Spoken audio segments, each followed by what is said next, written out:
రాజకీయం మాత్రం అంటే తెలంగాణ రాష్ట్రంలో పాలిటిక్స్ మాత్రం ఏ మాత్రం కూడా బాలేదు. క్షేమం సంక్షేమం రెండూ కూడా ప్రజలకు లేదు. ఎవరిది వాళ్ళే యమునా తీరే అయిపోయింది. ఒకరిది ఇంటి పంచాయతీ ఉంటే ఇంకొకరిది పార్టీ పంచాయతీలు ఉన్నాయి అంతే, అంతకుమించి వేరే ఏం లేదు తెలంగాణలో. సో మీరు ఈ పరిణామాలను చూసి ఏం మాట్లాడతారు? అంటే 60 సంవత్సరాల సుదీర్ఘ పోరాటము, 1200 మంది పిల్లలు చనిపోయాక ఎంతో మంది త్యాగం చేస్తే వచ్చిన తెలంగాణ నీళ్లు నిధులు నియామకాలు స్వేచ్ఛ స్వాతంత్రము ఆత్మగౌరవం అంటే మానవ వనరులు అద్భుతంగా ఉండి సహజ వనరులు ఉన్న తెలంగాణలో అభివృద్ధి అనేది పాలకులకి చిత్తశుద్ధి ఉంటే అద్భుతంగా అభివృద్ధి చెందొచ్చు. ఒకవైపు కేసీఆర్ గారు తెలంగాణ పేరుతో 2001 ఏప్రిల్ 27 ఆర్ మే 17 సింహగర్జన. ఆ రోజు కేసీఆర్ అనే వ్యక్తి ఎవరికి తెలియదు, అప్పటికి ఆయన పేరు కూడా కేసీఆర్ కాదు. కరీంనగర్ సింహగర్జనలో ఆయన ఏం చెప్పిండంటే, నేను కాపలా కుక్కలాగుంటా, ఎటువంటి పదవులు తీసుకోను, నేను నా ముసల్ది మియా ఊర్ బేబీ మేమిద్దరమే ఉన్నాం, మేమిద్దరికి పావుసేరు బియ్యం పెట్టుకుంటే సరిపోతుంది, మేము బక్కపలచిన వాళ్ళం, నా కొడుకు కూతురు అమెరికాలో సెటిల్ అయిపోయారు, నా కుటుంబ సభ్యులు ఎవరు రాజకీయాల్లోకి రారు, నేనేదైనా తప్పు చేస్తే నా కుటుంబ సభ్యులకు ఏదైనా పదవులు ఇచ్చి నేనేమన్నా అన్యాయం అవినీతి చేస్తే రాళ్లతో కొట్టి చంపడం అన్నాడు. 2001 ఏప్రిల్ 17 పార్టీ మే 17 ఏప్రిల్ 27 డేట్ కరెక్ట్ గుర్తులేదు. జలదృశ్యంలో పార్టీ పుట్టింది ఏప్రిల్లో, మేలో సింహగర్జన పెట్టారు, నాకు తెలిసి మే 27 అనుకుంటా. అంత 1,00,000 మంది వచ్చారు. ఆ మీటింగ్లో ఒక బక్కపల్చని వ్యక్తి ఎవరో చంద్రశేఖర్ రావట, ఈయన ఎమ్మెల్యే రిజైన్ చేసిండు, టీడీపీకి రిజైన్ చేసిండు, ఒక పార్టీ పెట్టి తెలంగాణ కోసం ఈయన గాంధీలాగా పనిచేస్తాడని తనను తాను తెలంగాణ ప్రజలను నమ్మించుకునే క్రమంలో ఫస్ట్ చెప్పిన స్పీచ్. అక్కడ నుంచి చూస్తే మియా బీబీ పావుసేరు బియ్యం పెట్టుకుంటా అన్న వాళ్ళకి 300 ఎకరాల ఫామ్ హౌస్ వచ్చింది. కొడుకు కూతురు అల్లుడు నా కుటుంబ సభ్యులు ఎవరు ఉన్నట్టే ఎమ్మెల్యే కాకుండానే హరీష్ రావుని మంత్రి చేసిండు. తెలంగాణ ఉద్యమంలో ఎటువంటి పదవులు తీసుకోను నేను అన్నాడు. తెలంగాణ రాకముందే కేంద్ర మంత్రి పదవి తీసుకున్నాడు, అది కూడా షిప్పింగ్ శాఖ. తెలంగాణకి సముద్రం లేదు, ఓడరేవు లేదు, షిప్పింగ్ శాఖ తీసుకున్నాడు. కాంగ్రెస్ పార్టీ మీద ఉద్యమం చేస్తానో నలుగురు మంత్రి పదవులు తీసుకున్నారు. అదేవిధంగా నేను మాట తప్పితే తల నరుక్కుంటా అన్నాడు, దళితుడిని సీఎం చేస్తా అన్నాడు. మరి కేసీఆర్ గారు దళితుడా?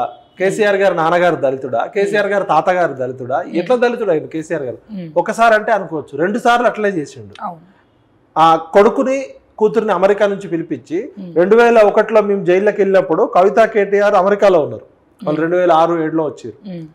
సిరిసిల్లలో కేకే మహేందర్ రెడ్డి గారికి రావాల్సిన ఎమ్మెల్యే టికెట్ కొడుకుకి ఇచ్చి గెలిపించుకున్నాడు. అంటే ఒకవైపు కొడుకు కూతురు మేనల్లుడు హరీష్ రావు, ఆ గోళీలు అందించే సంతోష్ రావు ఆయన రాజ్యసభ సభ్యుడు, ఆయన వినోద్ రావు, మొత్తం వాళ్ళ వెలమ పరివారం కుటుంబ సభ్యులతో నింపేసిండు. క్యాబినెట్ లో ఉన్నాయే 17 పోస్టులు అంటే 4-5 వెలమోళ్ళకి ఇచ్చిండు.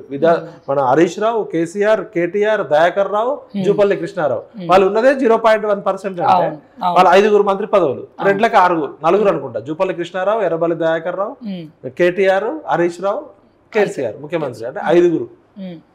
అంటే ఇవన్నీ 10 సంవత్సరాల్లో జనం అందరి దృష్టిలో ఒకసారి రివైండ్ చేసుకుంటే కేసీఆర్ గారు 2001లో ఏం చెప్పారు, 2004లో ఏం చెప్పిండు, 2009లో ఏం చెప్పిండు, 2014లో ఏం చెప్పిండు, 2025లో ఏం చెప్తున్నాడు, నిన్న నేడు రేపు అని పెడితే కేసీఆర్ మాటలు కేసీఆరే reverse U turn Z turn అన్ని టర్న్ తీసుకున్నాడు, ఏబిసిడి టర్న్ అన్ని తీసుకున్నాడు.